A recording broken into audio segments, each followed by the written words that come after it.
according to those crim bags at MIT, they're saying that they know exactly where in the brain they can actually plant memories, whether it's true or false. Are convicted in their belief. And so, to Jack's point about using some of the lie detection technology, particularly for eyewitnesses, not only can we put information in without blowing up your brain, we can put it in and then you can believe it so sincerely that the problem is you can testify to that effect. And in fact, we've seen this in a number of ways. The police were doing lineups where the suggestibility of the information was so strong that people would later identify a person that they'd seen. For example, you show a picture lineup and only one person has on a jacket and nobody else does.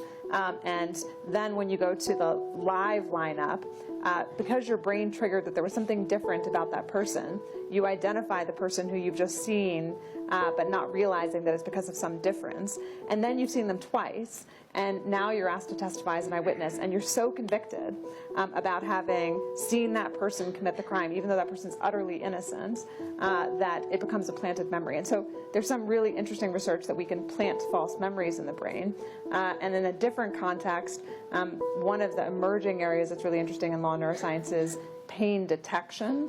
And once we understand the circuitries that cause pain, I guess the question is, could we then instill pain and use that in many coercive measures in the legal system as well? So. Wow, that's amazing. Did you want to add anything, Brian?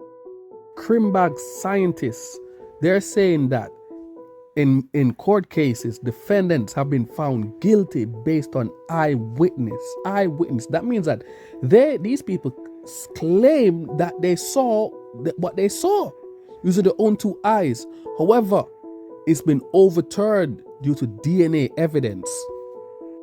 I teach psychology and law, and I study human memory.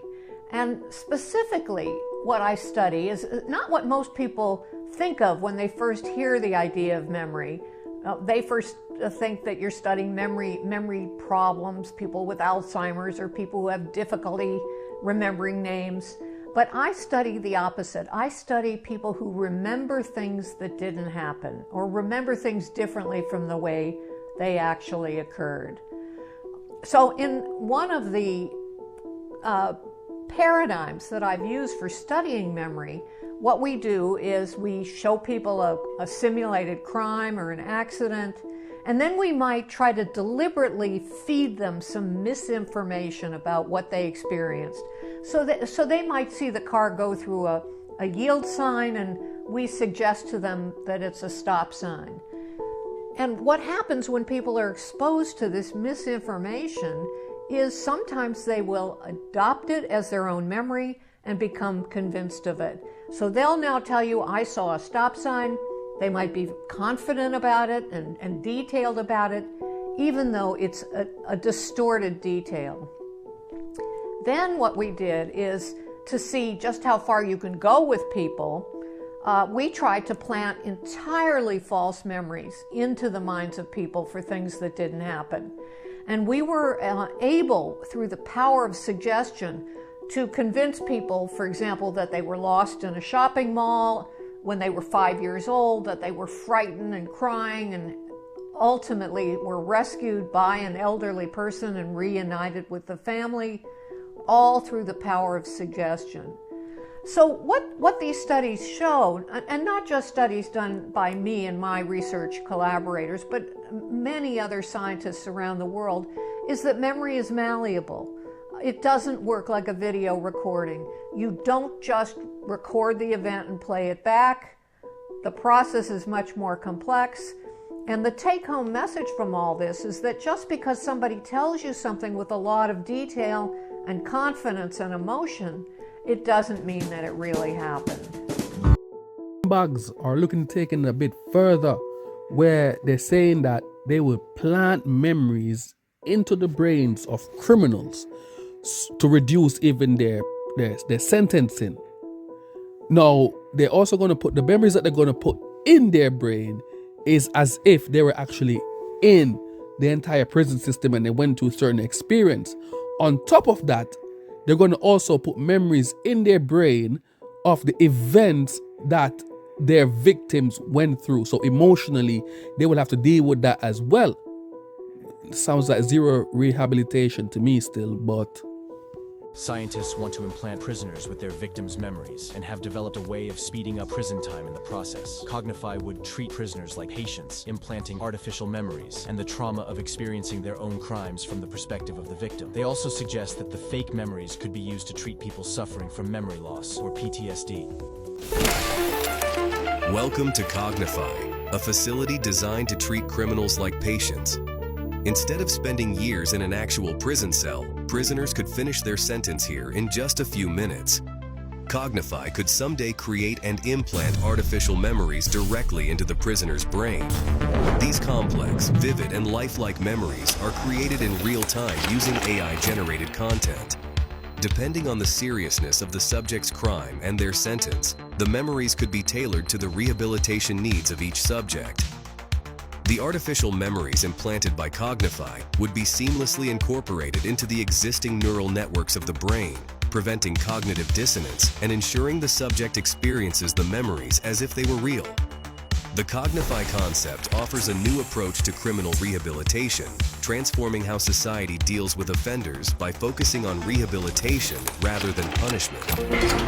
First, the prisoner is given a choice, either spending tens of years in a prison cell or seeking fast-track rehabilitation through artificial memory implantation. If the prisoner chooses to undergo fast-track rehabilitation, the Cognify device is used. Next, the prisoner undergoes high-resolution brain scanning to create a detailed map of their neural pathways.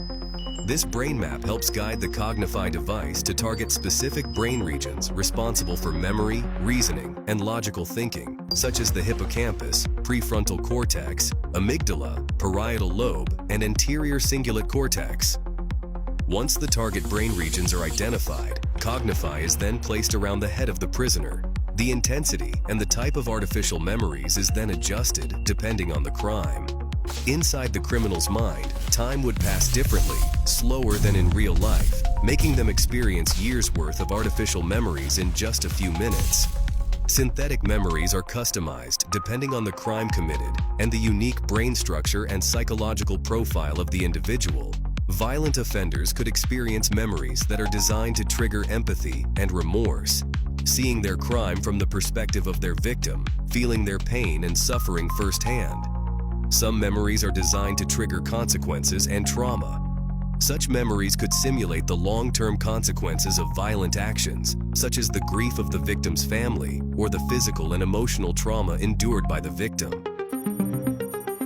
Artificial memories could cover a wide range of crimes, including domestic violence, hate crimes and discrimination, embezzlement, insider trading, theft and fraud.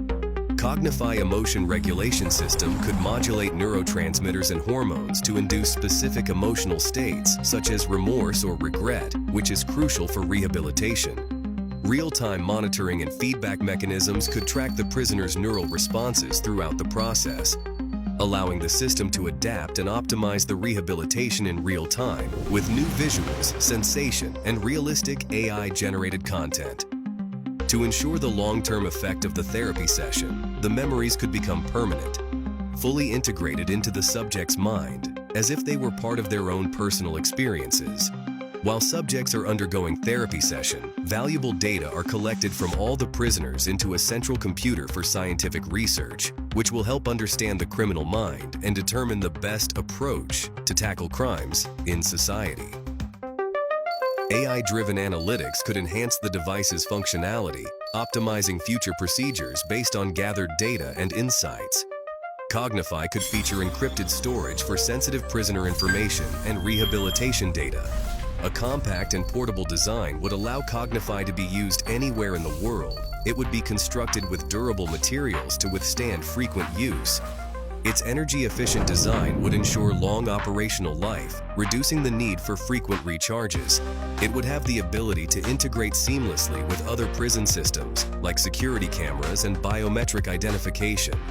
Once the therapy session is concluded, family members of the subject could be provided with a comprehensive report on the new artificial memories that have been implanted, offering them a chance to adjust to the subject's new, positive personality traits.